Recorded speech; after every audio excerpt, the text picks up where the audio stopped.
Welcome to Giants Latest. Let's talk about Abdul Carter because he has met with the Giants now on 5 separate occasions. And the Giants like to keep things close to the vest, but I think the fact that they have met with him 5 times says a lot. And obviously, they're doing their due diligence, right? This is what they have to do. They've met Shedeur Sanders a bunch. They have also met Travis Hunter a bunch. They went to a bunch of Colorado games. Okay, so I don't think this is anything like wildly out of the ordinary. But let's talk about these visits. One was a top 30. One was a combine and pro day. Outside of that, Dable has met him for brunch in Pennsylvania. Then he's coming to the Giants visit building for his top 30. And then he's coming back Thursday and Friday this week. I'm just saying it sounds like a lot. It sounds like it's more than a lot of other players that they have met with, especially with these top 30 visits. I think those top 3 guys, Sanders, Carter, and Hunter, are the ones that they have done the most extensive research on. As they should. I am still getting the vibe that if Carter is on the board, that's who they're taking. They are not taking Shedeur Sanders at 3. I am feeling like as the days goes on, that is their plan for right now. And if they don't get Shedeur Sanders, should they trade into the first for Jalen Milroe? I am not on board with that. I understand why you would do it. I don't think Jalen Milroe is a good enough football player to take in the first round. I just don't think that's the case. I think he's a good football player that needs a lot of work. If you watched any Alabama games this year, you have seen the ups and downs and the inconsistencies and things that he needs to work on. And I just don't think that he's going to be playing in the NFL anytime soon. I think he's extremely athletic, and maybe Dable can use that athleticism to his advantage and use him kind of like a Mason Rudolph, but I just don't really see that being their plan this year. So I just don't get it. Like, if you're going to pick Jalen Milroe, I understand you want the 5th-year option. I get that. But the guy's a 3rd-round pick. You don't pick him in the 1st round just because you want the 5th-year option. That's insane. If they do something like that, that is really going to make me lose a lot of faith in Joe Schoen, and I just think that it would be crazy for them to do that. I also feel like if they are not going to pick Shedeur Sanders at 3, there is no way that they are trading back into the 1st round for Jalen Milroe. If they trade back into the 1st round, it's either for Shedeur Sanders or it's for Jackson Dart. Or it's hopefully for the best player available at that position. And I hope that it's not Jalen Milroe, because there is no way that he would be the best player available from 1 to 32. It's not happening. Please, for the love of God, Giants, don't do that. And I like Jalen Milroe. I think he has potential, but the guy needs a lot of work, and Dable really needs to get his hands on him. I think Dable likes him. I have said that I think that he's a really good quarterback option for Dable, because I just feel like with the Alabama connection and the Nick Saban of it all, and the way that he spoke so highly of Tyler Nubin last year, Nick Saban, and how Dable and Saban are so close with this whole relationship, like I just could very well see the Giants picking Milroe, and I think that Dable would love it and love the project and feel like this is his guy to mold and turn into the quarterback that he wants him to be, but just not in the 1st round. Okay, don't do it. Please don't. Let's talk about the running backs, because this, you want to talk about meeting with Carter 5 times, is interesting. This is also very interesting. The Giants have brought in 5 different running backs for top 30 visits, and I'm going to tell you all 5 of them in 1 second. But the reason why I think this is very interesting and needs to be talked about is the fact that Joe Schoen, since he's been with the Giants, every year has brought in a running back. He brought in Eric Gray during the draft. He also drafted Tyrone Tracy Jr., and he brought in Devin Singletary. And they've also brought in Turbo Miller, who was more of an undrafted free agent, practice squad type of guy. He did play a couple snaps last year, but I just find it's interesting that he has used some capital and some money on bringing in running backs, and yet they're doing a lot of due diligence. And I know it's because it is a heavy running back class and they should be doing their due diligence. And it is a position that they could upgrade. The question that I have is that a position that needs to be upgraded over some others, like offensive line, defensive line, maybe wide receiver, maybe quarterback, maybe cornerback? Like there's other positions that could use some upgrades, and I just don't put running back in the priority compared to others.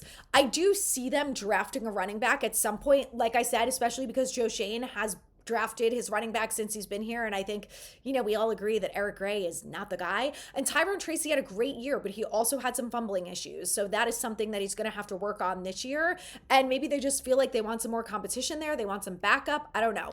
Let's talk about the 5 running backs that they brought in, though. UNC running back Omarion Hampton is a guy that is being brought in this week. So I think that is someone to keep an eye on. He's a guy that's being talked about going, I think, towards the end of the first round, maybe round 2. So we'll see about him if he ends up even making it to the Giants. I really don't want them drafting a running back that high. I just don't. You've got a ton of 3rd round picks. You've got 4th, 5th round. Like, just please pick a running back later. Please. Do not pull a Dave Gettleman, okay? Next up, they brought in Rutgers running back Kyle Monangi, another local guy. He has had a nice career with Rutgers so far. I think he's definitely going to be a later round pick, could be an option for them later on. We need to talk about Iowa running back Caleb Johnson. And the reason that we need to talk about him and the fact that the Giants are bringing him in for a top 30 is this.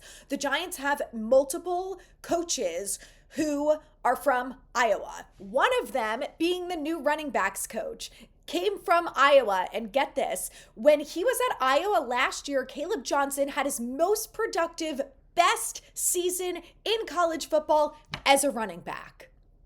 That's right. So if Caleb Johnson is the guy, I expect, and you should all expect, that if he comes to the Giants, he's going to have a very productive career. Hopefully it's a long one where he doesn't get injured, unlike the rest of our running backs and literally everyone else on this team. But I think that's something to watch. Keep your eyes out for Caleb Johnson during the draft process, especially on the night of the draft, probably day 3, because it would not surprise me one bit if he is a guy that they brought in, especially knowing that they have multiple Iowa connections.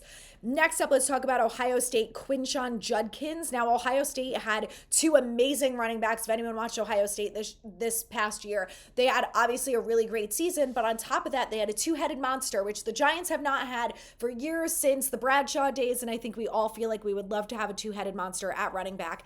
And Quinshon Judkins was part of that with Trayvon Henderson. Now, Trayvon Henderson, I believe, is expected to go a bit earlier in the draft, so probably not someone that is going to be going to potentially fall to the Giants. So I think maybe that's why they brought in Judkins as opposed to Henderson. So anyway, another guy to keep your eyes on. The one other running back that they brought in was Siddiqui Cone, and he's actually an American international player. So again, probably a later round pick, but names to know and players that they've brought in. Let's quickly talk here about the top 5 edge rushers in the draft. We have talked extensively about Abdul Carter. I promise to stop talking about him for this specific segment. So let's talk about Mike Green, who went to Marshall. I saw this guy at the Senior Bowl. He's an absolute freak, wildly athletic, definitely going to be hopefully a good edge rusher in the NFL, but he has 2 years of starting experience. So not a ton of competition to measure up to, but he dominated. He has an elite pass rush capabilities. He also has very good run defender grades. And I know that this has been a complaint about Abdul Carter. It's also been a complaint about Kayvon Thibodeau, if you know. We've talked about that. So I love Mike Green. I think he had a really great career. I think he would fit in well here. He is a starting caliber outside linebacker in a 3-4. Now, we know that Shane Bowen likes a 3-4 or 4-3. I hope he's going to add more blitz packages and things like that this year. I really need him to change up the defense, but I think that Mike Green would be a good addition. Do I think the Giants will end up drafting him? Probably not, especially, well, obviously, if they go Abdul Carter, but if they don't go Abdul Carter, I don't think that Mike Green is going to make it to them. So let's talk about next up Donovan Azaruku from Boston College. Now, he is a guy that is going to be a day 2 pick. So again, if they don't go after Carter, these are other names to watch. Very quick, smooth style, has a very high football IQ, good bend. He is going to succeed in a 3-4 pass rush type. So again, something else that we have talked about, Shane Bowen, how he's going to move the defense and change it around this year. But it sounds like he could be a good rotational piece, maybe with Kayvon. Next up is James Pierce Jr. from Tennessee. They have him being a potential all-pro projection, which as we know as Giants fans, we are starving for some Pro Bowlers and some all-pros. So Pierce could be that guy. Elite athlete, great production and disruption scores. He's going to be probably a first rounder, but if there is a potential that he could fall to 34. So like I said, if they end up going Carter, I don't know if they would go edge rusher that high at 34, especially knowing they need a defensive tackle and things like that. But again, names to know. Got to be familiar with all of them on draft night. Next up is a Georgia player, Mikel Williams. I don't know if you guys know this about me. I went to the University of South Carolina, but I will take literally any player that comes out of UGA. I don't know what they are doing there. They are one of our biggest rivals, but I hate them, but I can't really hate on them because I'm a little bit jealous because I don't know what they do. They do everything right. And it seems like every single Georgia player who gets drafted into the NFL is a freak and has an amazing career. I will take any Georgia player, literally any one of them. Last year, I loved Nolan Smith. I loved him. And the Giants were this close and they didn't take him. So they can right the wrong with Mikael Williams. Long, strong, versatile edge prospect.